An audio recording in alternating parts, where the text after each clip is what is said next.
دوسری صورت میں اللہ تعالیٰ نے قریش مکہ پہ اپنا ایک تو یہ احسان جتایا کہ تمہیں ابراہ کے لشکر سے پناہ دی، دوسرا احسان اسپیسیفکلی قریش، ظاہر ہے قریش کو اللہ تعالیٰ نے اب قیامت تک کے لیے چن لیا ہے، جیسے اللہ تعالیٰ نے بنی اسرائیل کو چنا تھا، انی فضلتکم علی العالمین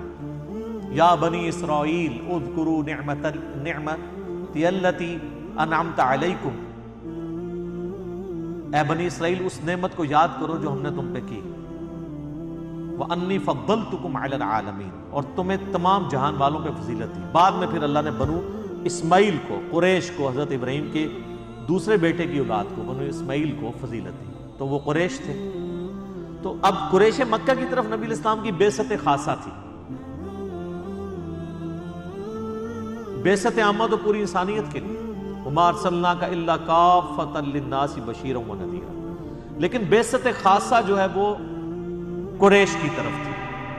عرب کے لوگوں کی طرف۔ تو ظاہر قریش نے ہی دعوت قبول کرنی تھی، تو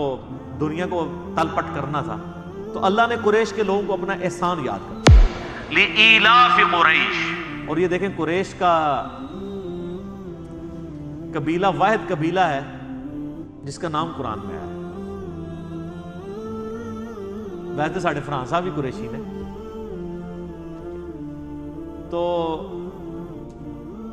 اللہ تعالیٰ نے فرمایا کہ لِإِيلَافِ قُرَيْشٍ،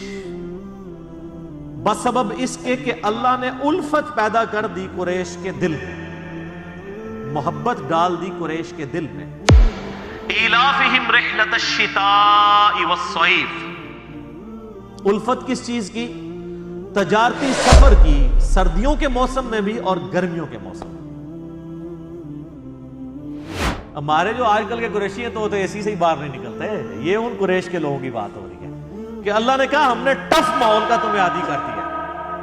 اور تمہارے دل میں محبت رکھ دی ہے سفر کی، ریگستانی سفر جو دنیا کا مشکل ترین کام ہے، تو یہ اللہ نے تمہارے دل میں ایسی محبت ڈالی ہے کہ تم اتنا مشکل کام کرنے کے لیے بھی تیار ہو جاتے ہو، کتنا لمبا لمبا سفر کرتے ہو، سردیوں میں بھی گرمیوں میں بھی، اور کس لیے کرتے ہو؟ پیٹ کے لیے ہی، تجارت کرتے تھے۔ ظاہر ہے عرب کے اندر تو کچھ بھی نہیں اگتا تھا، یہاں ہندوستان سے جو مسالہ جات پہنچتے تھے وہ آ کے عرب کے بارڈر کے اوپر آتے تھے، وہاں سے وہ اٹھا کے یمن میں اور شام یعنی شام کے اندر لے کے جایا کرتے تھے، یہ ان کی تجارت ہوا کرتی تھی۔ تو اللہ تعالیٰ ہم نے تمہارے دلوں میں محبت ڈال دی ہے سفر کی، گرمی ہو سردی ہو تم سفر کرتے ہو، یہ قریش کے اوپر اللہ کا احسان ہے کہ تمہارا سارا جو لائف لائن ہے تجارت ہے، اور اس تجارت کے لیے سفر بڑا ضروری ہے، سفر دنیا کا مشکل ترین کام ہے، اور تمہارے دل میں اللہ نے سفر کی محبت ڈال دی ہے، اتنے مشکل۔ اور یہ سر ان کی ایک عادت تھی جو اللہ نے پھر یوٹیلائز کی ہے سر، اتنے ٹف ماحول کے عادی لوگ ہی تھے جنہوں نے رومن اور پرشین امپائر پھر الٹی ہے، لیکن ان کو اپنی یہ خوبی پتہ نہیں تھی۔ دو خوبیاں تھیں ان کے اندر، ایک ٹف ماحول کے عادی تھے، اور دوسرا یہ کہ جب زبان دے دیتے تھے نا پھر گردن ہی کٹتی تھی، پیچھے نہیں ہٹتے تھے۔ اس لیے آپ دیکھ لیں قریش مکہ میں کوئی منافق نہیں تھا، ابو جہل تھا تو منافق نہیں ہوا، وہ سامنے آ کے لڑا، اس نے کہا لڑوں گا مر جاؤں، ایون گردن کاٹنے لگے، اس نے کہا نیچے سے کاٹنا، پتہ لگے کسی سردار کی گردن، یعنی وہ اپنے باطل دین کے اوپر بھی بڑے محکم ہوتے تھے۔ اور جو رسول اللہ کے ساتھ اٹیچ ہوئے ہیں مکے کے لوگ، وہ آپ دیکھ لیں پھر کتنے پیشن کے ساتھ، اور جو فتح مکہ کے بعد مسلمان ہوئے ہیں وہ بھی لوگ جب پکے مسلمان ہوئے ہیں تو پھر آپ دیکھ لیں کہ ان لوگوں نے کتنی قربانیاں دی، اسلام کے لیے قربانیاں دی۔ تو اور دو ان کے اندر خامیاں تھیں، ایک تھی طوائف الملوکی، آپس میں لڑتے رہنا، بہادر تھے لیکن دو بہادر بھائی آپس میں لڑتے رہے تو تیسری جگہ کیا وہ فتح کریں گے، اور دوسرا چٹے ان پڑھ جاہل امی، اللہ نے یہ دو خامیاں ان کی دور کر دی، ان کے اندر اتفاق پیدا کر دیا، نبی علیہ السلام کی شکل میں ان کو ایک لیڈر دیا جس نے عرب کے لوگوں کو ایک جھنڈے کے نیچے جمع کر دیا، پھر سر دنیا کی کوئی پاور ان کا مقابلہ نہیں کر سکتی تھی، اگرچہ ان کے پاس اسلحہ نہیں تھا لیکن انہوں نے رومن اور پرشین امپائر سے ان کا اسلحہ چھین کے ان کو گرا دیا، ٹف مول کے آتی تھی، اور علم اللہ نے دے دیا، ان کی اپنی زبان میں ان کو کتاب دے دی قرآن، تو وہ لوگ جو ان کو امی اور جاہل کہا کرتے تھے، یہودی اور عیسائی، سر جس نے سورہ نساء، سورہ المائدہ، سورہ بقرہ پڑھی ہوئی ہے، سورہ آل عمران، اس کے سامنے کون سا یہودی پادری اور عیسائی پادری ٹھہر سکتا ہے دلائل میں، اور جبکہ اس کی اپنی زبان میں ہو اور عرب کے لوگوں نے وہ رٹی ہوئی ہو کتاب، علم اتنا محکم دیا کہ کوئی ان کے سامنے ٹھہر نہیں سکتا۔ سر نجاشی کے دربار میں حضرت جعفر طیار نے صرف سورہ مریم ہی تلاوت کی تھی نا، تو سب کے اوپر سکتہ طاری ہو گیا تھا۔ کو حضرت جعفر نے کوئی تقریر تو نہیں یاد کی ہوئی تھی، سورہ مریم تھی جس میں بتایا گیا کہ بھئی عیسیٰ بن مریم کا سٹیٹس یہ ہے، یہ عقیدہ ہونا چاہیے۔ تو پھر نجاشی نے بھی ایک تنکا اٹھا کے کہا تھا کہ عیسیٰ اس تنکے سے بھی زیادہ نہیں ہے جتنا اس نے بیان کیا، یعنی منون اتنا ہی ہے، یہ تنکے جتنے بھی ایڈیشن نہیں ان میں کی جا سکتی، اللہ کے بندے ہیں۔ تو یہ اللہ تبارک و تعالیٰ نے قریش کے لوگوں کے اندر خوبی رکھی تھی، تو اللہ تعالیٰ نے ان کو پھر یہ اس چیز احسان جتایا اپنا کہ دیکھو الفت پیدا کر دی ہے سفر کی، کہ تم سفر اختیار کرتے ہو،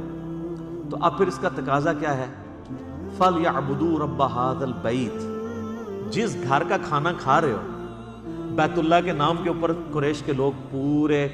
عرب کے اندر ان کا ایک ٹیکا تھا، چودھری تھے، یہ ہر قافلہ لوٹا جاتا تھا، قریش کا قافلہ کوئی نہیں لوٹتا تھا۔ وہ کہتے تھے یہ تو کعبے کے متولی ہیں، اور یہ بھی ان کو ڈر لگا ہوتا تھا کہ کعبے میں 360 بت رکھے ہوئے ہیں، اگر ہم ان کے ساتھ اینکی پینکی کی ہمارا بت ہی اٹھا کے پرے پھینک دیں گے، تو وہ بھی ان کو خطرہ رہتا تھا دوسرے قبیلوں کو۔ تو قریش کے لوگ بآسانی گرمی سردی سفر کرتے تھے ریگستان کا، اور بغیر کسی ڈر کے، دوسرا کوئی قافلہ بچتا نہیں تھا اور ان کے قافلے کو وہ ہاتھ نہیں ڈالتا تھا۔ ڈاکو تھے نا، آپ کو پتا، لٹیرے عرب کے لوگ، ان کا گزر بسر ہی اس طرح ہوتا تھا قافلوں کو لوٹ کے۔ ظاہر ہے جب وہاں پہ کوئی اناج بھی نہیں اگنی، کوئی معدنیات بھی نہیں ہے، تیل بھی تو ابھی آگے دریافت ہوا ہے نا، تو بیچارے کھائے پیئیں گے کہاں سے؟ اسی طریقے سے ہی کرتے تھے وہ۔ تو قریش کے لوگ تجارت کرتے تھے اور ان کو پروٹیکشن ہوتی تھی کعبے کی وجہ سے، خانہ کعبے کے نام کا وہ کھانا کھا رہے ہوتے تھے اپنی تجارت۔ تو اللہ نے فرمایا تو یہ صرف کھان پین والے کام جو کیا ہوا ہے، فَلْيَعْبُدُوا رَبَّ هَذَا الْبَيْتِ، تو عبادت بھی کرو نا اسی گھر والے رب جس کا یہ گھر ہے، اس رب کی۔ ساتھ بت کیوں رکھے ہوئے ہیں، شرکاء کیوں شریک کیے ہوئے ہیں؟ اس رب کی عبادت کرو جس کا یہ گھر ہے، کعبۃ اللہ۔ الذی اطعمہم من جوع، وہ اللہ جس نے تمہیں کھلایا جبکہ تم فاقے میں تھے،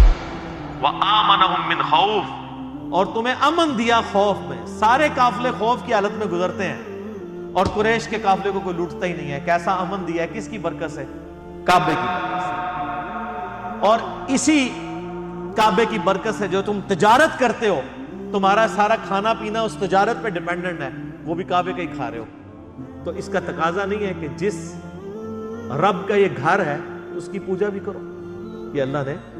ان کو احسان جتایا۔ یہ سورہ قریش آپ نے کئی بار سنی ہوگی، لیکن آپ کو پتہ نہیں اس کے اندر کیا قیامت ہے۔ یہ قرآن کی وہ صورت ہے، میں جتنی بار پڑھتا ہوں نا میرے پہ وجد طاری ہو جاتا ہے، میں اس زمانے میں پہنچ جاتا ہوں کہ کس لیول پہ جا کے اللہ تعالیٰ نے اس قوم کو، جن میں قریش کے اندر ہی پیغمبر کو بھیجا ہے، اور اس قریش کی قوم کو اللہ نے تیار کیا ہے دنیا کی امامت کے لیے۔